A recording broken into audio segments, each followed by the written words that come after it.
omnipresent, Divine Father, fellow pilgrims on the path. Thank you, Chandrasekhar, for your kind words of introduction.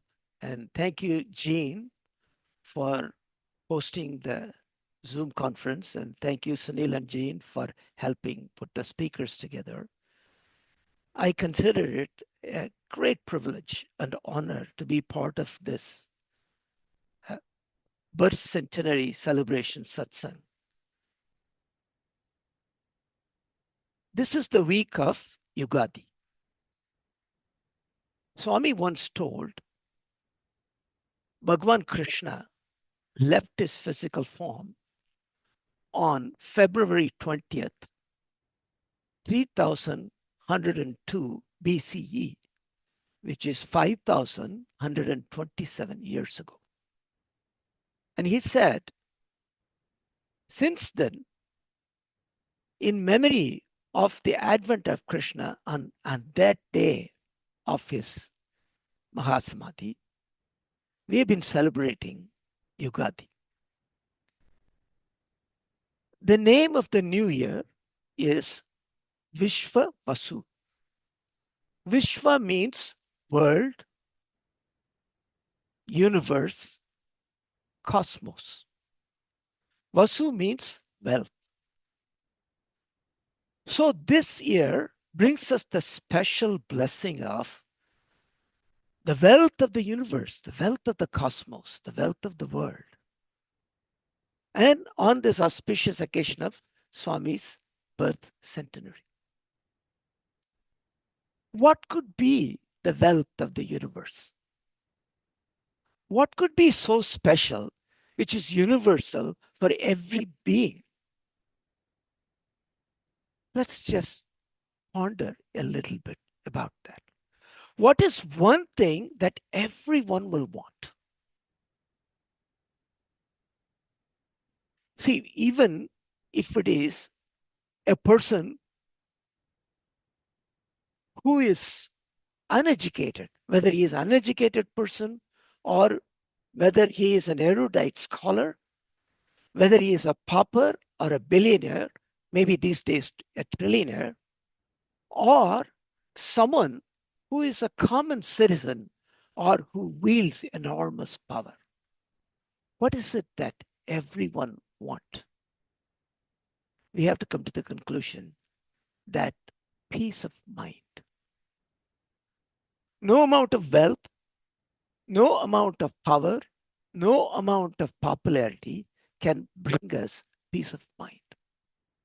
This peace eludes everyone. That's why Swami taught us the prayer, Samasta Loka Sukhino Bhavantu. Let everyone in every corner of the world be contented, happy, and peaceful. Actually, we recently attended the Atirudra Mahayagnam in Prashantinilayam. The main purpose of such an yagnam is for universal peace. But in order to get that universal peace, when the blessings of the gods are poured on us, are we ready to receive it? That is the question. For instance, a person addicted to desires, he becomes restless and he has no peace of mind. What does he do? He thinks by fulfilling his desires, he will get peace of mind. But unfortunately, that peace he gets after fulfilling the desire is temporary, because the chemicals of oxytocin and serotonin start working again. He becomes addicted and craves more. This is like pouring ghee into the fire, hoping to put it out. Now, on the other hand, think of another person. He goes on pilgrimages, endless pilgrimages for peace. But only the pilgrim ages, but peace is not at sight. Even a very wicked person who has evil thoughts, who speaks evil words, gossips about others, who does great harm to others, even wants to kill somebody, why does he do it? He's doing it for his peace of mind because he has imagined someone else to be his enemy because of his own jealousy and greed and ego.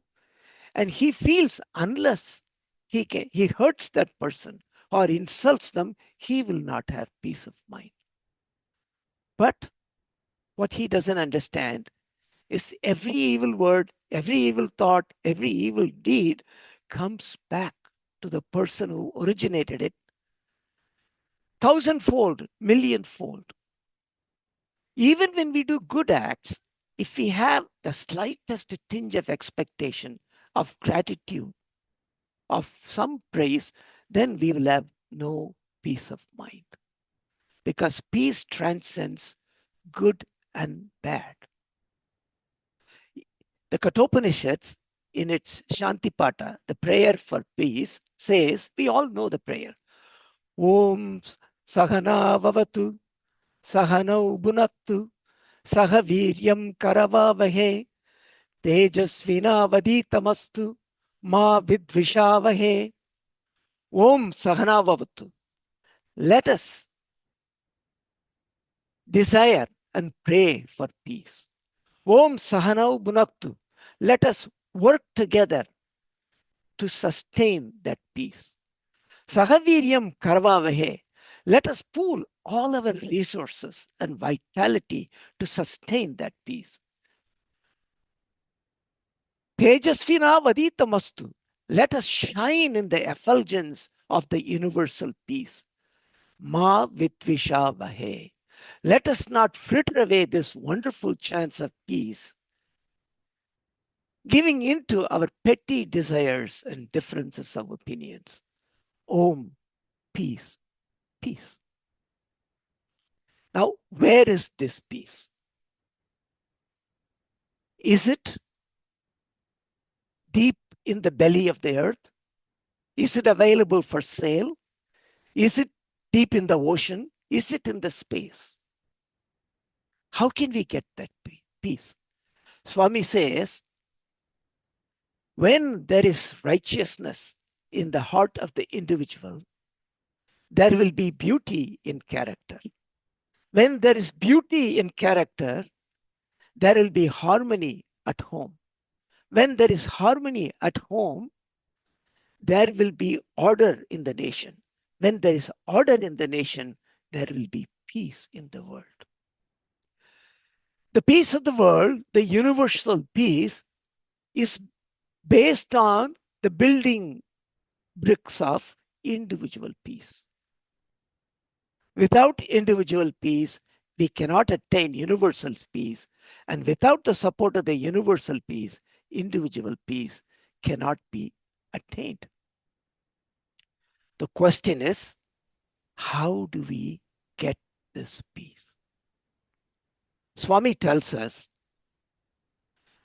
the Nirguna Brahman, the supreme consciousness with no attributes, no name, and no form, takes form as a Saguna Brahman with a name and a form and wonderful attributes, especially three attributes, Satyam, Shivam, and Sundaram, precisely for the reason of granting supreme peace to humanity, granting peace to every being. That is the only reason he is born. He explains, see, take Sundaram. Sundaram means beauty. The world is very beautiful. We are attracted by the world. And we get distracted because we expect something from the world. When that is not fulfilled, we lose our peace. Swami says, I come with a beauty that is so extraordinary, which is beyond the world, that temporarily you are stunned to see the beauty of the avatar. He said the demons who came to fight against Rama, when they looked at the form of Rama, they went into ecstasy. He says that is the power of the form of the Lord. He comes with this extraordinary beauty to attract us. This is the starting point, but you cannot stop there because there are difficulties being attached to the form. You cannot carry the form with you. You cannot be with the form all the time. And also, when you get close to the form, we may develop ego. When someone else gets close to the form, we may develop jealousy. So, better than the form of the Lord, which is the first step, and what is Sundaram, is the name of the Lord, which is Shivam, or auspiciousness. See, when someone says mango, immediately we can imagine a very tasty mango. But someone gives a mango, we develop a doubt. Is it sweet or is it sour? So when the name is there, the form can be visualized automatically. In this Kali Yuga, we have to chant the name of the Lord all the time. It has to be on the tip of the tongue. But unfortunately, even the name is limited. What if we lose our memory? Also, when we chant the name, it may become mechanical. So form is also limited. What is greater than form, Swami says, is Satyam, the teachings of the Lord. If we want to get peace of mind, we should adore the teachings of the Lord. We should practice at least one or two teachings of the Lord. Only then we can be guaranteed to get peace of mind during this lifetime. Jesus says, the sky may fall, the earth may be destroyed, but the truth of my teachings can never be destroyed. Truth shall set you free. So Swami's teachings are so simple yet so profound. Let me give you an example. Swami says, start early, drive slowly, reach safely. This looks very simple. But let us see in Kathopanishad, a young seeker, Nachiketa, burning to know the truth, goes to the land of Yama, land of death. And what does Yama tell him?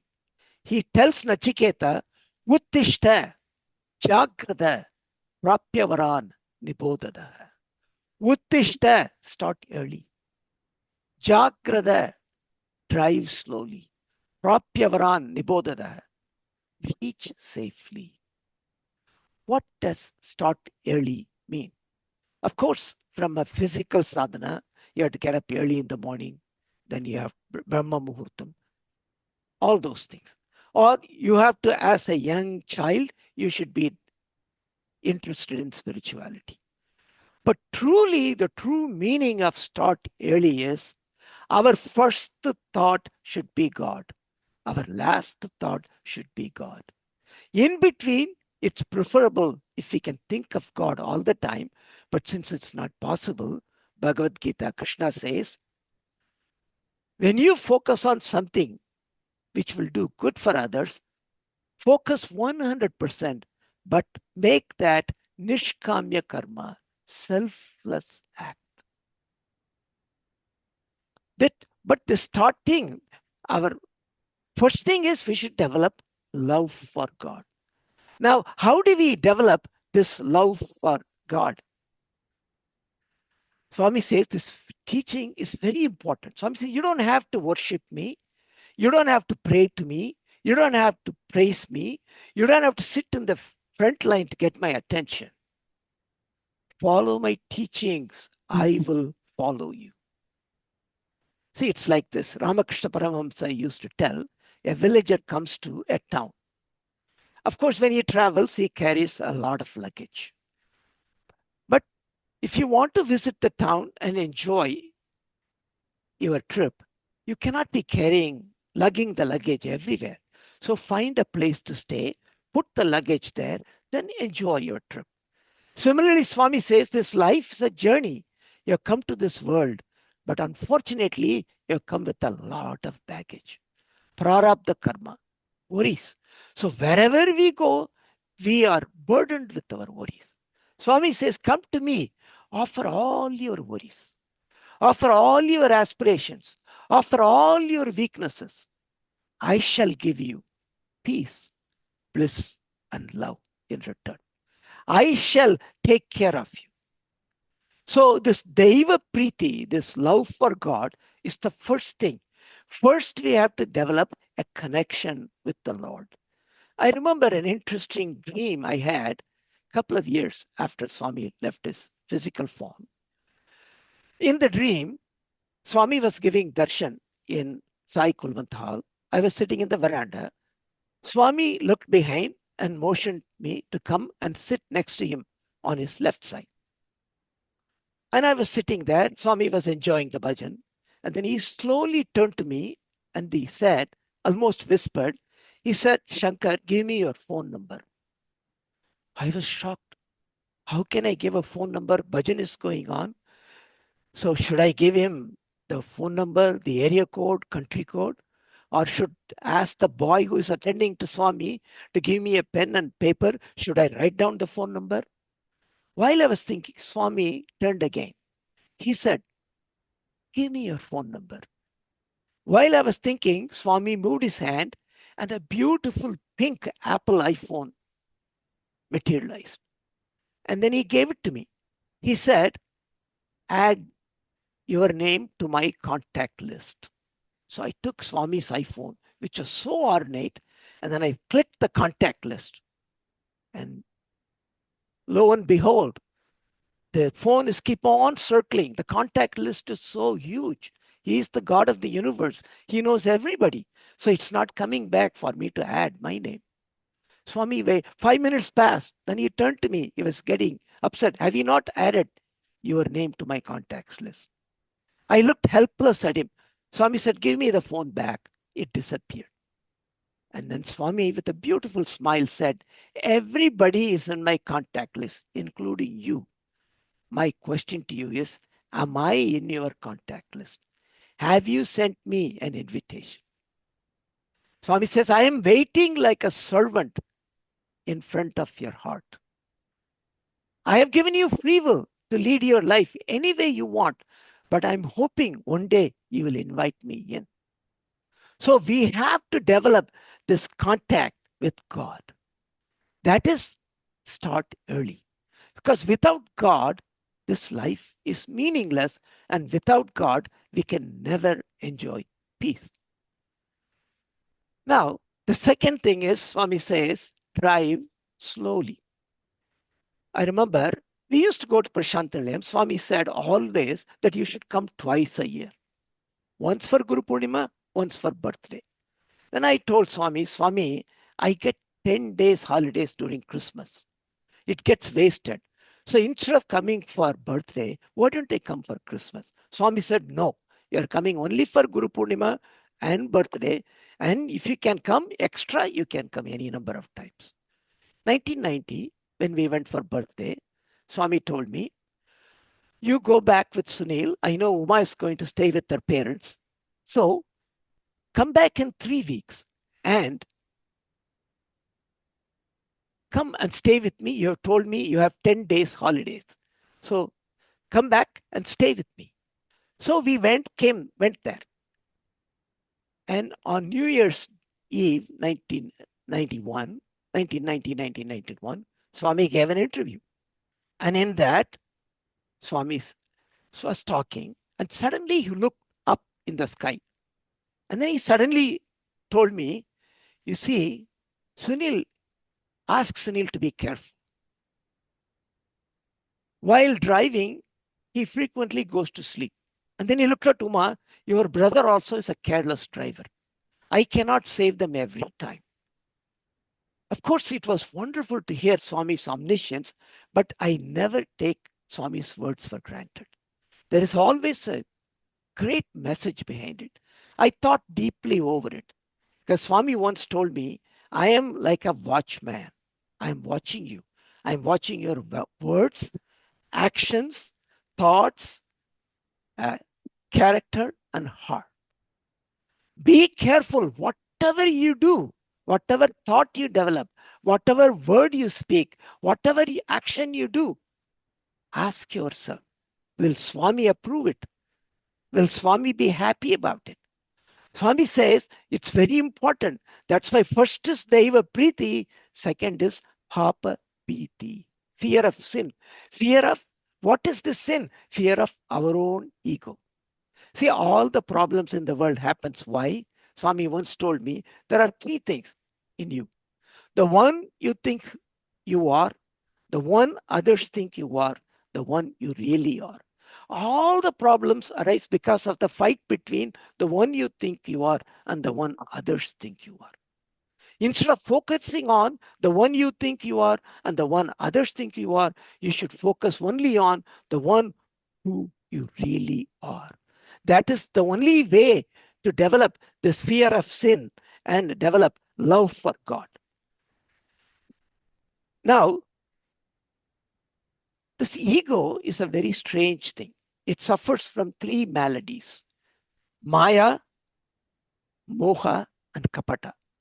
Illusion, delusion, and deception. The illusion is to think that I am the body, I am the mind, I am the intellect. The illusion to think that this body mind complex, this ego, is always correct, everyone else is wrong. Deception is, even though we make mistakes, pretend to be that we are good people. Swami says you have to be brutally honest with yourself. So in this case, so like there's a proverb which says, an apple a day keeps the doctor away. And there is a recent proverb which says, an avocado a day keeps the dietitian away. But the purpose is not to keep the doctor and dietitian away. The purpose is to keep the disease away. How can you keep the disease away? Keep the desires away. Swami says, has given us 4 choices. The first choice, which we have all already taken for granted, is you do whatever you want. Swami says, I will be watching you. And this we prefer. Even though we claim to be devotees, most of the time we do what we want. But then the next choice, which is better, Swami says, at least let me be a backseat driver. Because he says your body is like a car. When you're given a car, you should know how to maintain the car. You should give it proper fuel. You should learn how to drive. You should know the road conditions. You should know your destination. You should follow the traffic regulations. Even the Kathopanishad says the body is like a chariot. The senses are like the wild horses. The sense objects are like the road. And the mind is the rein that should control the senses. And the intellect is the charioteer. And the jivi, the jivatma, is the one who rides it. So Swami says, at least let me be a backseat driver. So in the case of emergency, I can shout, or I can, through premonition or something, I can save you. But better choice then is, let me be a driving instructor. Accept me as your guru. Of course, once you accept me as your guru, you lose your freedom. Because I will interfere with everything you do. I will find fault with every wrong thing you do. When you do something good, I'll keep quiet because I don't want your ego to blow up. But I'll tell you something even better. Let me be the driver. Let me be the Parthasarathi. You sit in the back seat and relax and enjoy. When I take care, I can do everything.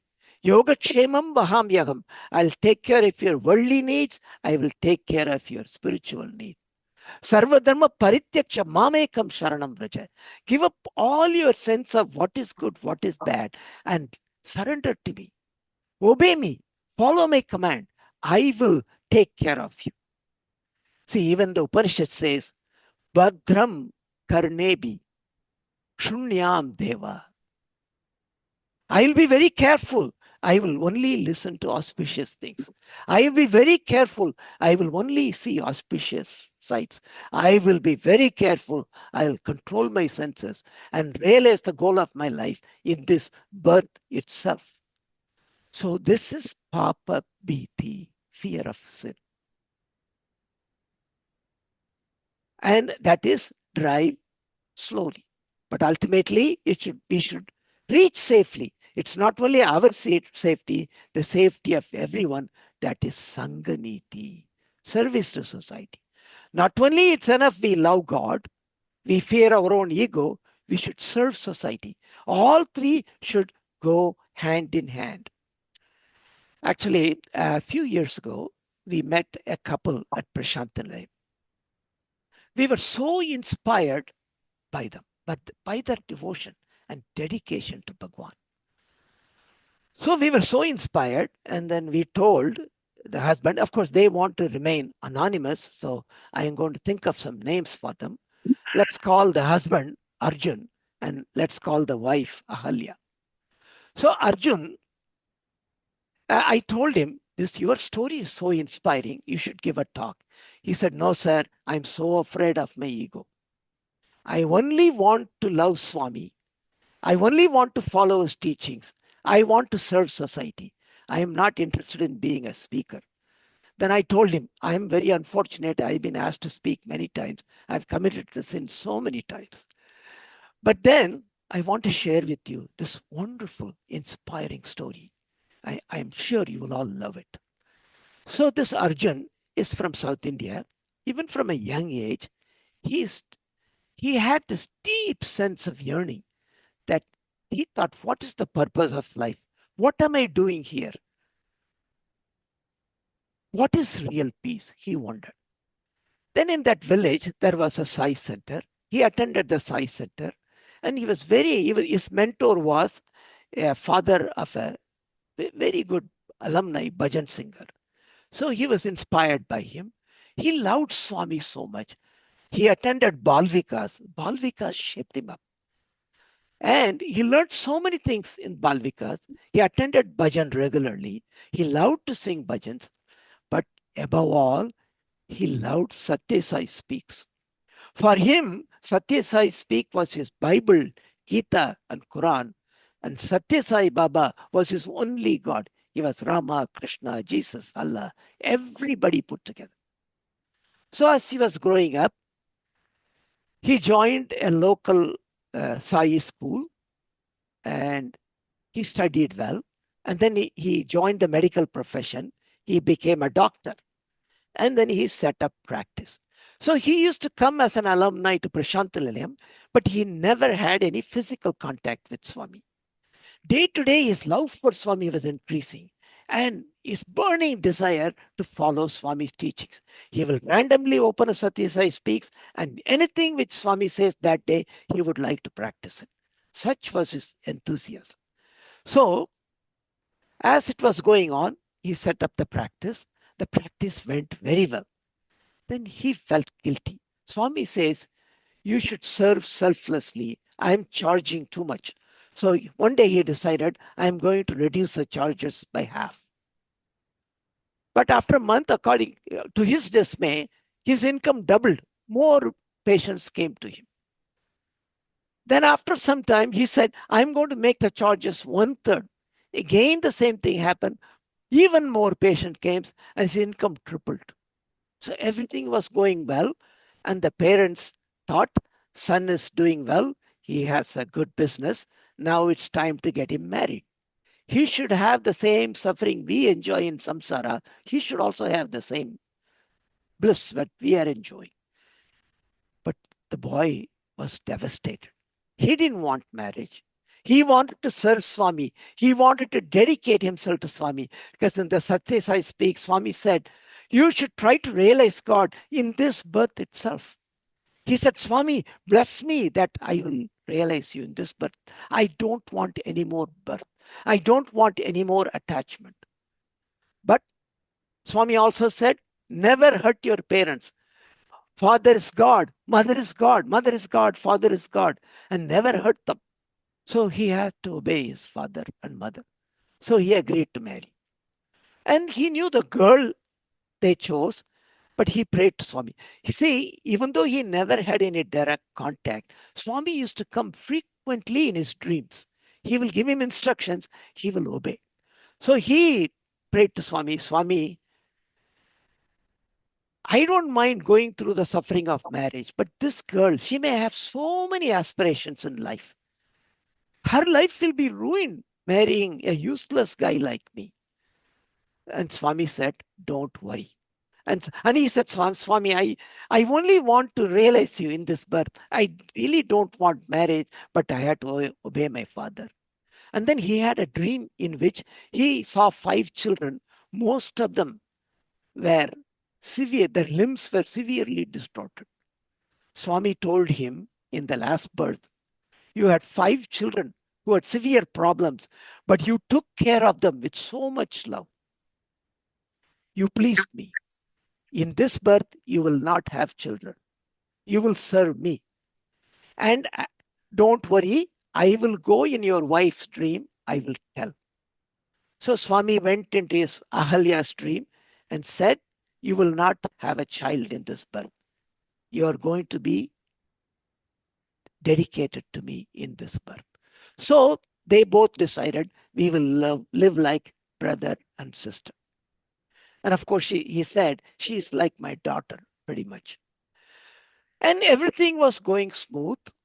Business was going smooth. And then one day he opened Sathya Sai Speaks, and Swami said, how can someone who has so much hatred towards a neighbor hope to attain moksha?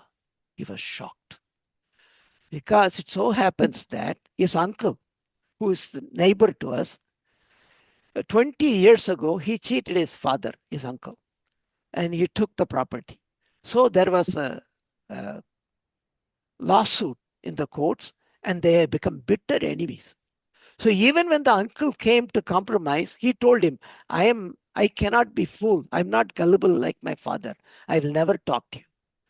And then even when his wife Ahalya said, shouldn't we visit your uncle and give our respect? He says, don't pay attention to them. They are evil people. Now, when he read Swami's teaching that how can anyone who harbors enmity towards a neighbor hope to get liberation, hope to get moksha? So he immediately resolved, I should obey Swami's teachings. So he went and told his father, Father, I want to compromise. Father said, are you a fool? How bad they are. And then he didn't know what to do. Within a week, his uncle himself came. He said, let's compromise. And he offered 1/10 of what they should give him, but he accepted. Father was upset first. But within 2 weeks, uncle and his family came, fell at his father's feet. Your son is a wonderful boy. He brought us together. I will give you back the rest of the money. The father said, no, I'm not interested in the money. I'm only interested in you as my brother. Now life was going smooth. One day Swami came in the dream and told Arjun, Arjun, close down your business. Come to Prashantanilayam and serve me. And then before he could reply, Swami says, I know, I have to do the double duty. I'll go in the dream of your wife, Ahalya, and I will tell her also. Swami went in her dream, gave up everything, come to Prashantanilayam to serve me. So immediately he sold the business. Whatever, he sold the business for half the price. Everybody called him a fool. His parents were upset with him. They said, I've never seen an idiot like you. They packed everything. Whatever cash they had savings, he gave half of it to his father as his offering to him, took the rest with him, came to Prashantanilayam with tremendous hope and love. He came and sat. Since he was an alumnus, he was allowed to sit in the veranda. He sat in the veranda. Swami didn't notice him. 1 day passed, 2 days passed, 1 week passed. And then suddenly, after 1 week, he became bold enough to hand over a letter to Swami. And then he said, Swami, as per your instruction, we have given up everything. We have come here to serve you. Swami immediately replied, Gotu Nortena. I know I will see you. So they were so happy. Swami is going to give us instruction. He's going to give us a work. For the next 5.5 years, Swami didn't talk to him. But they rented a small house outside. They attended Nagar Sankirtan. They attended bhajan regularly. And they kept to themselves. But as time went on, his parents were getting mad. Friends and relatives coming and telling him, leave everything. Don't believe Sai Baba. Come back. But he said, no, I will obey. Whatever the Lord tells, I will follow.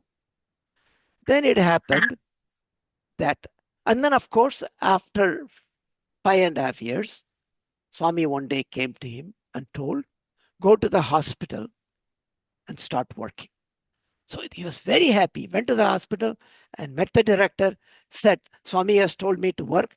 And then director said, yes, yes, Swami has informed me too, but I have to tell you, we cannot pay you. He said, no problem, we can take care of ourselves. And then Swami said, we can take care of ourselves, no problem. Then, and the medical director said, you know what? We used to give staff quarters. We have no staff quarters. You have to take care of your own accommodation. Arjun said, no problem, we'll take care of ourselves. And then, of course, after that, after 3 years, Swami left his physical form. No. They continued to serve Swami for 8 years without pay. They were very happy serving Swami. COVID happened. When nobody volunteered, they both volunteered to serve. And his wife, Ahalya, used to take care of all the COVID patients, unmindful of the dangers. So this went happen. And then one day the director called Arjun and Ahalya. They said, he told Arjun, I feel guilty. We are not paying you. Nobody is so sincere as you are. So we are going to pay you. It's only this much. I feel ashamed to tell you. Arjun said, no, sir, no problem. I'll take it. After next year, the director called them and said, Arjun, I'm going to double your salary. Then the year after, he said, I'm going to triple your salary. Do you remember? Many years ago, he reduced the charges to the patient by half, and then 1/3, Swami is giving him back now. And then he became so popular, a friend joked. He said, Arjun, if you stand for election, you can become an MLA or even an MP or a minister. He said, no, I am not interested. I'm only interested in serving Swami. See, their devotion was so amazing when we met them. We were so taken aback because they started early. They are driving slowly. They have Preeti, love for God. They have Papa Beeti. They will never do anything against Swami's will. And they will certainly reach their goal. Such examples, there are so many devotees of Swami are there. So we should remember that we should also follow example. I want to share with you one more story. Probably, I don't know what the time is. Do I have 5 minutes? Yes, of course. Plenty of time. Okay. Thank you, Gene. So let me finish this in 5 minutes. See, 2003, Swami had a hip accident. And of course, Swami had a surgery.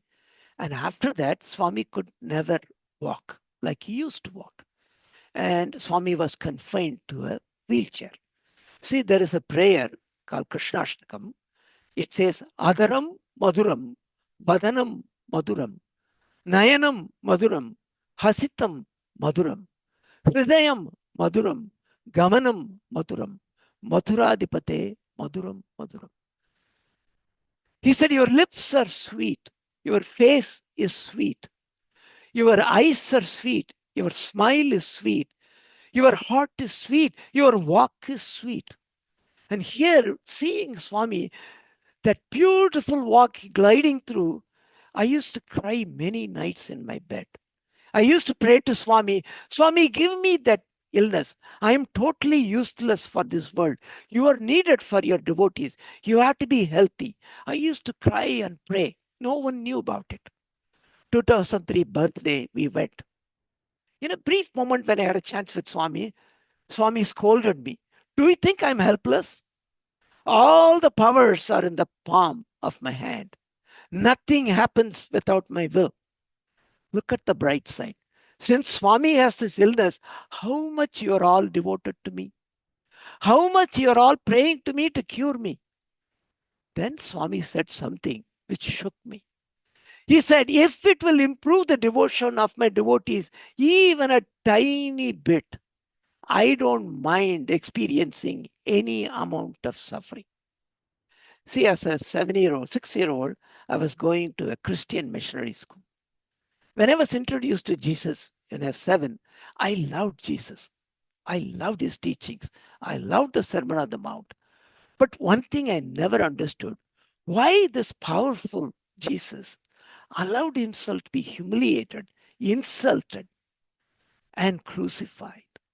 But when Swami said, if it will improve the devotion of devotees even a tiny bit, I don't mind going through any amount of suffering. I understood the heart of Jesus. That's why today, billions of people are worshipping for the sacrifice. Why do we love Swami, Rama, Krishna, or the great saints and sages? It is because of the sacrifice. Na karmana, na prajaya, dhanena, tyagainaika amrutatva manasa. No amount of great deeds, no amount of wealth, no amount of family lineage can give you immortality, the supreme peace you're looking for. Only the selfless sacrifice. Developing love for God, fearing one's own ego, and serving society ceaselessly with a loving heart. I want to thank you all for your patient listening. My loving soil up to all of you who joined, even though it's maybe very late for some of you who have joined from the East Coast. I pray to Swami that we should all attain the goal of self-realization in this birth itself. Jai Sai Ram. Thank you. Thank you very much, Dr. Shankar. Very nice. What an inspiring story, experiences. We're very honored to have you with us. We're grateful for this opportunity to learn from you as well as inspiration from you. It's now time for our Q&A. We do have a couple of questions. I think, Jean, yours the first question, if I may read.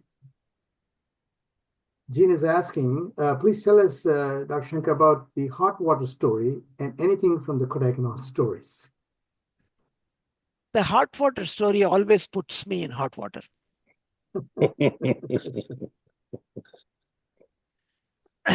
So it may take a few minutes. So let me spend time on that story. Yeah, but everybody knows the story. But let me tell you, at that time, I was working in Tata Institute of Fundamental Research as a researcher on the latest technology of computer vision and what was AI those days. It keeps changing its face every few months. And Swami, I arrived in that time and then in January, and I found out that Swami was going to come in 3 months. And so I wanted to serve Swami. I wanted them to give me a job. So then it worked out. That time Swami has brought, I didn't know he has brought a saint with him. He was Tirumalachar. And he's the one who composed the Suprabhatam. He's a great scholar. He was a great yogi. And he was the guru of Venkatagiri Maharaja, a great devotee of Swami. And I didn't know anything about him. So I was doing the previous trip, I have done the cleaning the lavatories. So I thought this time also I'll get the same job. But then I got instruction that I have been asked to come to the guest house where Swami stays and the guests are staying. That is Satyadeep. So when I went there, they introduced me to this Tirumalachar, a very tall man, and Swami has given him his robe. So he was wearing that robe, but it only reached up to his ankles. So he wore Swami's robe up to his ankle, and he was very feeble in health. So they said, you are supposed to take care of him. I said, I'll be happy. Because I was thinking a few weeks before, Swami, I know you are the avatar, but where are your real devotees? Who are only interested in the highest truth, who love God, who fear their ego, and who serve society. Where are such devotees? I would like to see at least one. Looks like Swami heard my prayer. And then when I was introduced to him, he was indifferent to me. He said, don't touch me. Just anything I want, I'll tell you. So I was sitting there in that room, and then suddenly Swami came. He came straight to me and asked, they couldn't get anybody better than you to serve him? I was shocked. I got worried. Oh my God, why did they put me? Later on, I found out it was Swami who suggested I should serve him. So then I continued serving him. And one day I was in the corner, I was chanting Om Sai Ram. Mentally, inside, the Tirumulachar called me and he said, don't chant Om Sai Ram, chant Om Sri Sai Ram. That has the power. Because Swami is Shiva Shakti Swarup. You should chant always Om Sri Sai Ram. So I knew this man is able to read minds. He has some siddhis or powers. He has abilities. And he was used to constantly cry, like Sri Ramakrishna Paramahamsa used to cry before Kali. Then I used to take care of him. Then one day, Bhagavantam, the scientist who came with Swami, was talking to us. And then he said, you know this Tirmalachar, that Kundalini Shakti, he started floating, levitating. So we went to Swami to stop that. This man has tremendous experiences. You are very fortunate to be with him.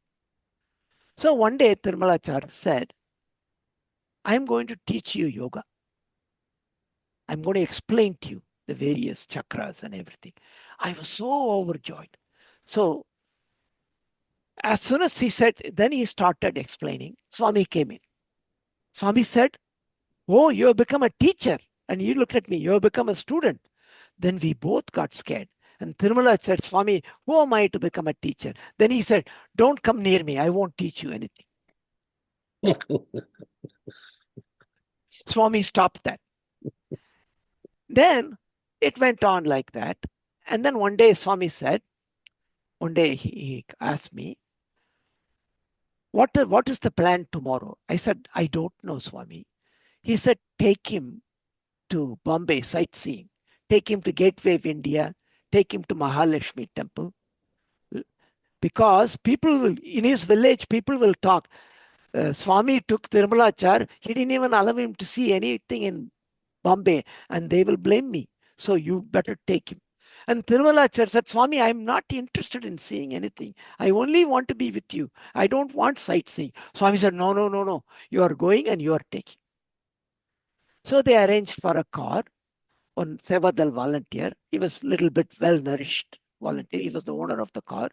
He took me and Tirmalachar, and then they made sure to get a lot of prasadam, food items for us to take with us. So we went in the car, we went to the Gateway of India, and Tirmalachar is constantly thinking of Swami.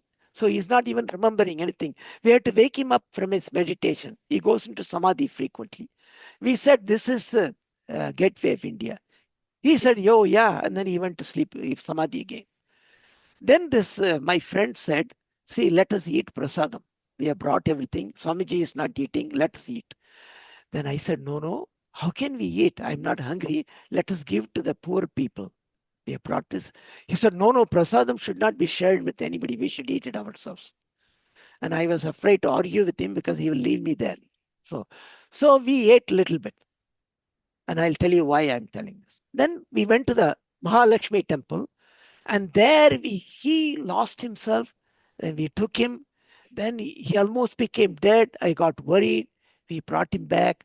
On the way, he wanted to go to another temple. So when we came back, we asked, Swami said, how was the trip? Then he said, what were you doing in the Gateway of India? Loading and unloading. You didn't even give to the poor people there. And then tomorrow, are you going to take him to the other temple? So it happened the last day.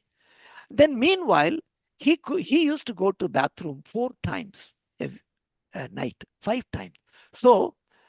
So what I did is I got a bedpan, then I served him so that he didn't have to go through it. So throughout the night, I couldn't sleep. Throughout the day, I had to serve him. So I developed a temperature. So that last night, I was running 103 degrees. Then I got a temptation. Why not take a nice shower? Because I'm preparing hot water bath for him. Why not take a nice shower? Then I said, I have come as a servant. I had to behave like a servant.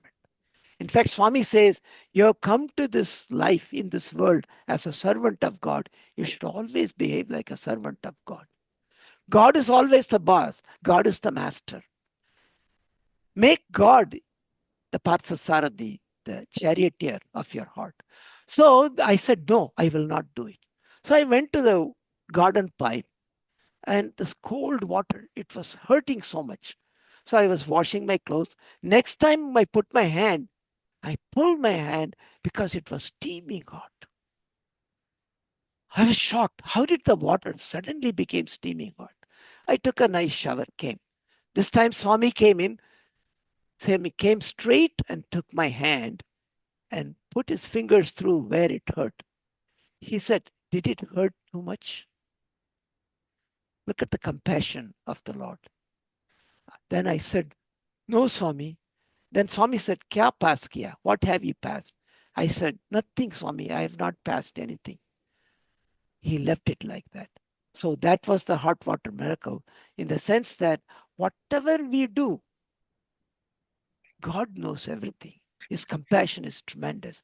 So if we want to have true peace of mind, we should dedicate everything to Bhagavan.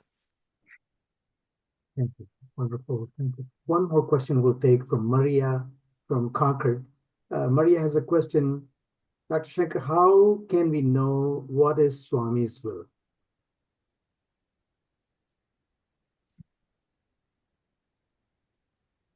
Very simple. When you say what is Swami's will, in the sense that what we should do, is that the question she's asking? How can we know what is Swami's will? No, it's only with respect to what we should do. Because rest of the thing, whatever happens is God's will. We cannot interfere. So whatever we need to do, is it Swami's will? I should do this or I should not do this. First thing is, we should ask, am I hurting anybody by doing this? Am I hurting myself? Second question. Third question is, am I violating any of Swami's teachings? Fourth question is, will Swami be happy? Will I be able to share what I am doing openly with everybody?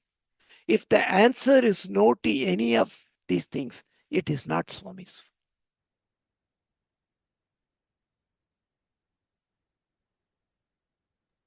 Thank you. Gene, can we take one more question? Of course. Let me see. Anybody has any question? Didn't receive anything in the chat, maybe. Kiran or Shashikant, anybody? Does he have a single story quickly about Kodi Canal? He spent some time there staying with Swami, he and Sunil. A very quick story. Probably I'll try to. One day, Kodaikanal, first trip we stayed with Swami. Second trip we went for only 1 week. So we didn't want to bother Swami. So we stayed outside. So we used to go by car, we had a taxi. We used to go, attend the thing and come back. One day, our taxi didn't show up. So we decided to walk from the hotel to Sai Shruti. And there was thunderous showers. We were totally drenched. And the cars that are coming splashed mud all over. So we went back to the hotel. We were already late for the meeting. But then we went back to the hotel, dressed ourselves again with cleaner clothes, came back. And by then, Swami has come. The hall was full. So I couldn't go to the usual place Swami allowed us to sit. So what I did is that day, there were 2 passages into the hall in Kodaikanal. One is the main entry, and that's a side entry which comes from Swami's interview. So Swami will generally come through the main entry. So that day, I went and sat in quite a corner in a small place where some VIPs were sitting in a chair. Swami was giving a discourse that day. And then he said, God is your friend. God is your only friend. He said, why is it important? He said, when people come, if strangers come, you talk to them from outside the gate. If some respectable family friends come, you invite them into the drawing room or the family room or even the dining room. Of course, if your family comes, you have no control. They will go everywhere because you may not want them to go everywhere. But when friend comes, they are given total freedom. See, when you think you're a servant of God, you have no freedom. When you think you're a friend of God, I give you so much freedom. So develop love for God. Consider Him as a friend. Because when you think you're a servant, you may put Him in a pedestal. Or you may lower yourself, though you have to start as a servant of God. Then you have to become friend of God. Then you have to become one with God. So that's the discourse. After the discourse was over, Swami looked around and he didn't see me in the usual place I sit. Suddenly his eye spotted me sitting in this corner, the second entrance. So he started coming towards, and then he told the student to, to give way. So they parted way. He came straight near me. And then as he came, he bent, and then he said, give me a high five. I thought I misunderstood Swami. He said, give me a high five. Then, to my consternation, I picked my hand and gave a high five to Swami. And then Swami told the person next, who was the former Inspector General of the old Madras state, he said, you know who he is? He is my Patha friend, old-time friend. I was shocked that, Lord, we are nobody, we are nothing. Who are we for you to call your old-time friend? Swami says, you're all my old-time friends. You've been with me. I have been with you. Krishna said to Arjuna, we have been together in so many births. You don't know, but I know. You are also God. You have forgotten. You and I are one. Jai Sai Ram. Thank you. Wonderful, wonderful. So nice. We have one more question, but I think we're up on time. This question is about how can we get inner peace with a lot of disturbance in the world? Dr. Shankar, if you have a quick, short answer, we can do that. Otherwise, we can do a Yeah, follow-up later going on. back to the Arjun story, Arjun is a very great sadhaka, tremendous wisdom. He was talking about this. He said, Prashantanilayam is no different from anywhere else in the world. People are the same everywhere. If you want to find fault, you can find fault everywhere. It is God's design that the world seems imperfect, even though the consciousness is perfect.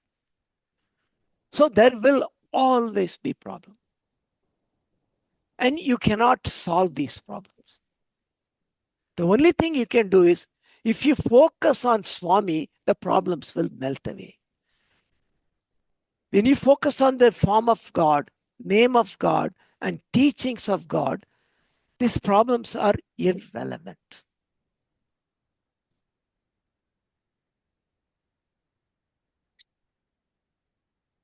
Thank you, Dr. Shankar. All right, we're about top of the hour, 9 p.m. as we promised. Again, once again, we'll pass it on to Jean. Would you please do a few words of Shankar, before closing? do you think Swami would mind if you had fans? Because I'm a fan of yours. We really appreciate your being here tonight. It's so great to have you. Such Jane, wonderful. Swami would mind. Swami would mind. unless I have fear of my own ego. Actually, I'm a great fan of yours, amazing movies. I'm a great fan of all the devotees of our Lord. Well, we just want to tell you how much we love you, and we're all big fans. Swami, I don't think Swami would mind if we love you. And we're so very grateful for your being with us tonight. And we'll make a recording of this for people. You know, there are over 70 people watching tonight, and we'll have a big recording of it, and it'll give more people the opportunity to hear these teachings of Swami, and you convey them so well. We really thank you so much for being with us tonight. And I'm a big fan, and you have a lot of fans that love you very much. And thank you. I love you also very much. Thank you so much, Sairam. Thank you for coming. And Shankar, you tell me if you'd like me to play the Aarthi, and I will do Yes, that. please go ahead. Okay, here we go. Let me share a screen here. Share. And then we want to go there. And we have to share sound as well. So we go click on this. And then we'll play.